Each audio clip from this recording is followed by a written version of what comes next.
Você deve estar se perguntando o que vai acontecer após as manifestações do dia 7. Eu tenho um áudio muito importante. Eu quero que vocês prestem atenção e já compartilhem esse áudio que eu recebi de um jurista. Ele conta o que vai acontecer após as manifestações do dia 7, que foi uma das maiores manifestações da história do Brasil, se não mundial. Então vamos lá, vamos colocar o áudio para vocês. É muito importante vocês compartilharem esse áudio, que ele é muito revelador.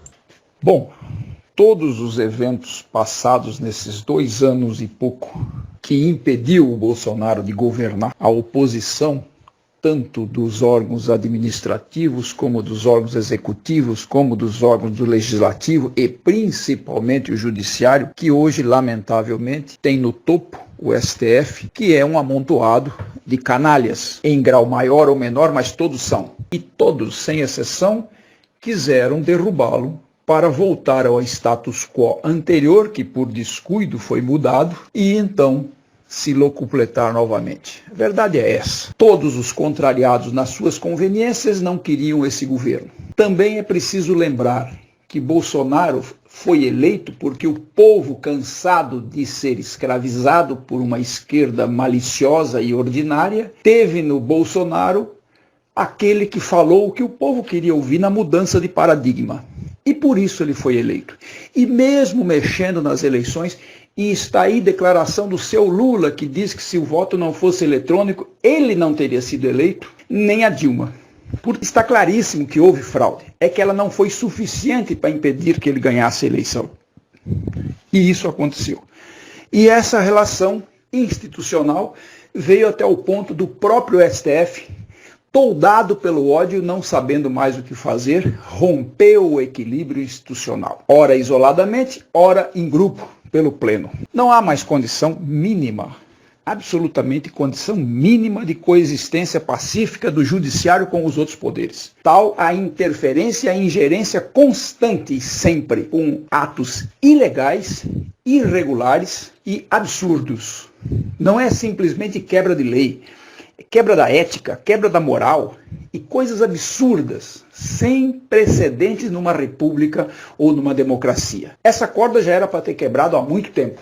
Mas o povo brasileiro, emotivo que é, demora para esquentar, mas depois que esquenta exige. E veio esquentando. Hoje o poder instituinte, povo, determina ao presidente da república que haja. Existia algumas reuniões dessa de hoje programada. Brasília, São Paulo e Rio de Janeiro e Belo Horizonte. O Brasil inteiro copiou isso até nas pequenas cidades. Portanto, o povo brasileiro hoje está qualitativa e quantitativa todo na rua, se não fisicamente, representativamente. E decidiu que vai fazer da democracia direta, não mais através de seus representantes, porque não os conhece mais como dignos do voto, dignos da confiança depositada. Diga-se de passagem que tudo isso se precipitou devido a um poder legislativo federal omisso, totalmente omisso, para não dizer conivente, em muitas ocasiões. Mas enfim, agora não é hora mais de ver o passado, agora é hora de ver o presente. Com esse apoio popular hoje de rua, parece que não caiu a ficha ainda. Os políticos, presidentes de partidos e etc., vêm ao ponto de dizer que a partir de amanhã vão estudar o impeachment do Bolsonaro. Ô meu amigo, ou meus amigos presidentes de partido, como é que vocês vão propor alguma coisa com esse estardalhaço das ruas que aconteceu hoje? A Paulista, mais de 3 milhões, Brasília, idem. Salvador, muito mais de 1,5 milhão de pessoas, que não estava nem previsto manifestação lá. Em todas as capitais, passou de 800 mil, 1 milhão. Nas cidades pequenas, médias, tudo isso aí. Hoje pode-se tributar que o brasileiro foi para a rua numa quantidade mínima de 30 milhões de pessoas. No Brasil inteiro, obviamente. E muitos que não foram estão emprestando apoio àqueles que foram. Se a eleição fosse hoje, Bolsonaro seria eleito no primeiro turno com 90% dos votos. As manifestações da esquerda no Vale do Anhangabaú e na praça da televisão, na antena lá de Brasília, não somou mais, em Brasília mais de 30 pessoas, em São Paulo mais de 100. Brasília deu 30 pessoas da oposição. São Paulo deu 100 e poucas pessoas da oposição. Então não há a menor condição de se falar em impeachment de um presidente nessas condições. O povo vai partir vocês ao meio, em primeiro lugar. Segundo lugar, Bolsonaro está convocando para amanhã às 9 horas ou 9 e pouco da manhã, a reunião do Conselho da República. E aí alguns já disseram que não vão. Vão sim.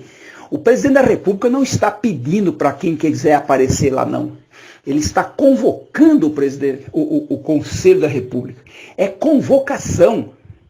Você tem que ir ou mandar o representante segundo na fila. É esse que é o problema. Não é pedido, não é convite, é convocação.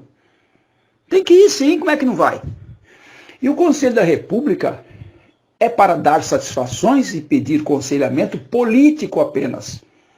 E compõe o Conselho da República, o presidente da República, o vice-presidente, o presidente da Câmara, o presidente do Senado, o líder da maioria do Senado, o líder da maioria da Câmara, o líder da minoria da Câmara e o líder da minoria do Senado.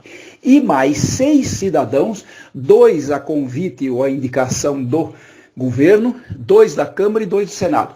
Essa turma é convocada e terá que ir. E acredito, agora já acredito, o Bolsonaro deverá fazer uma explanação de tudo que aconteceu até aqui e das decisões que então ele pede para que esse conselho analise e delibere sobre. Detalhe, e tem um detalhe muito importante, a decisão é dele, a favor ou contra o que o conselho, como o nome diz, aconselhar. É um órgão para ele escutar, para ele ouvir. Não é um órgão com poderes mandatários ou mandatórios. Então, ele vai dar a ciência ao mundo político do que ele passou, do que existe e do que vai chegar. E é só. Depois disso, ele deve convocar, provavelmente, o Conselho de Defesa, que entra nesse Conselho de Defesa os presidentes da Câmara, do Senado, o vice-presidente, o presidente, os 3 comandantes militares, o ministro da Defesa e o ministro da Economia e o ministro da Justiça. Só. Também deliberativo, não tem força de mando. Tem força de sugerir, de ouvir, de aconselhar, como o nome diz. E ele terá que fazer isso. Ele pode decretar uma GLO, ele pode decretar um estado de sítio, ele pode decretar um estado de defesa. Tudo isso rigorosamente dentro da lei, não está saindo das 4 linhas da Constituição. Ele pode propor o estado de sítio e o presidente do Senado e da Câmara terá que aprovar ou não. Se aprovar, vale. Se não aprovar, ele pode baixar o ato institucional. E aí ele fecha o Congresso Nacional, fecha o STF, até que ele reponha os membros do STF, que deverão ser presos, destituídos da função, julgados pelo tribunal mais antigo, depois do STF, que no caso é o STM, apenas por antiguidade, nada mais do que isso, e as penas serão cumpridas. É assim que se processa. E eleições legislativas para o Congresso Nacional que fora fechado, se é que chegar a esse ponto. Então, isso é tudo o que pode acontecer rigorosamente dentro da lei, dentro das 4 linhas da Constituição. Vai acontecer isso? Não sabemos. Depende dos russos. Depende do jogo. A partida de futebol já iniciou. E agora o resultado faz parte. Depende do que vai acontecer. A verdade é o seguinte, o Bolsonaro já saltou do avião com seu paraquedas. Ou o paraquedas abre e ele chega feliz no chão, ou ele vai preso ou morto. Ele não tem mais escolha. Assim como o STF não tem mais volta também. E aí tem gente dizendo que tem que fazer o impeachment dos ministros do STF, que é o único caminho para tirá-los. Não, isso já foi lá atrás, quando o Senado abriu mão e não fez. Agora nós estamos no outro estágio. Nós já estamos na guerra e no impasse. Agora a resolução é outra. Não é mais conscienciosa. A resolução agora é litigiosa. É igual divórcio. Não há mais nenhum ponto de convergência entre o STF e os demais poderes, e muito menos com o Executivo. A corda rompeu. Ou será que ainda ninguém percebeu isso? Então é muito simples. A resolução agora é na mesa. É negociação. A guerra já foi. Agora é juntar os cacos do vaso quebrado para ver o que é que dá para fazer. É só isso. Não tenho dúvida que o governo federal será o vitorioso, porque ele está com o povo. Esse é o detalhe. O povo deu todo o aval hoje, e antes também, mas principalmente hoje. E os caminhoneiros e outras categorias continuam ainda articulando as paralisações para pressionar. Ninguém vai sair de Brasília ou dos entroncamentos rodoviários, não. Infelizmente. Atrapalha um pouco o país, tudo bem, mas vai ser feito. E ninguém no mundo pode falar nada, porque é o povo que está fazendo. Não é golpe, não. Isso não existe. Povo não dá golpe. Povo dá resolução daquilo que quer. E governo também não dá golpe em si próprio. Não é imbecil. E as Forças Armadas, pós essas reuniões, serão chamadas e determinadas a serem ativadas. Virão na reboque do povo e das instituições para botar ordem na casa. Para dar suporte às instituições, ao seu povo, que é o primeiro item dos seus juramentos, e ao país em si. Então não será uma intervenção militar, muito embora eles serão usados para disciplinar os assuntos, sim.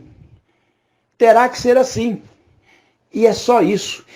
E quem estiver trabalhando, quem estiver produzindo, que continue produzindo muito, trabalhando, consumindo, comprando e vendendo, ganhando seu dinheiro, não vai mudar nada para quem trabalha. Vai mudar para os vagabundos do Congresso, aqueles que forem, e para o STF.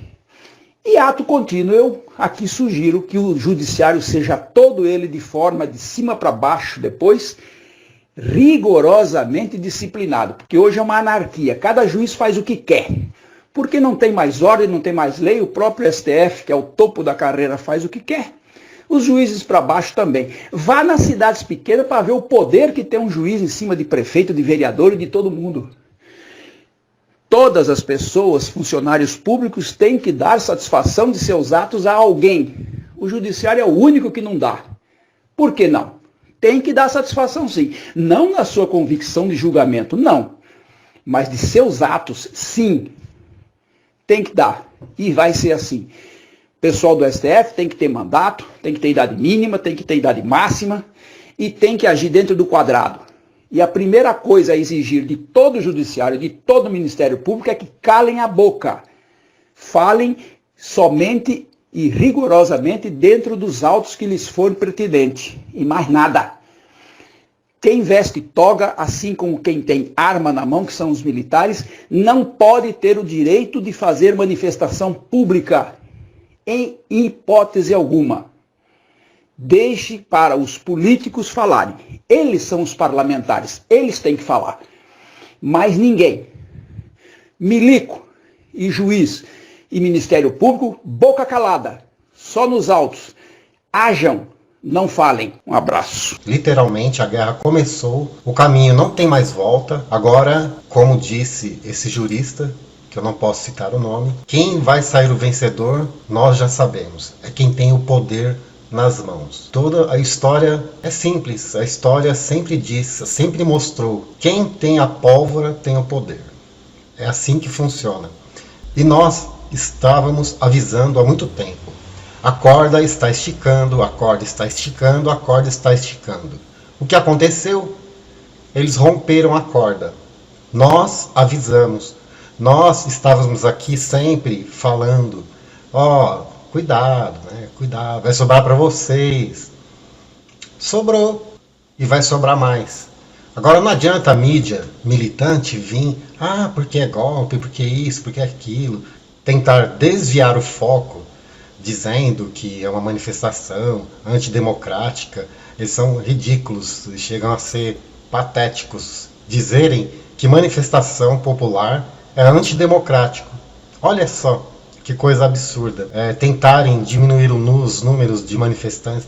Eles pensam que nós somos crianças, que nós não vemos os editores lá das redações, os esquerdistas, eles pensam que nos enganam com as mentiras deles. A mídia, a grande mídia, a mídia que tem lado, acabou para eles. O Brasil hoje tem dono, são os brasileiros de bem que hoje estão no comando do Brasil. Aquela rataiada, aquela gentalha, os bandidos e os corruptos hoje não tem mais vez. Agora o Brasil é de quem trabalha e de quem produz e de quem quer o bem da sua pátria, quem é patriota mesmo, que tem um sangue aqui, ó, verde e amarelo. Quem não for, fica quietinho aí na sua e pronto. Um abraço, esse foi o vídeo. Vamos compartilhar e mostrar para todo mundo o que vai acontecer no Brasil.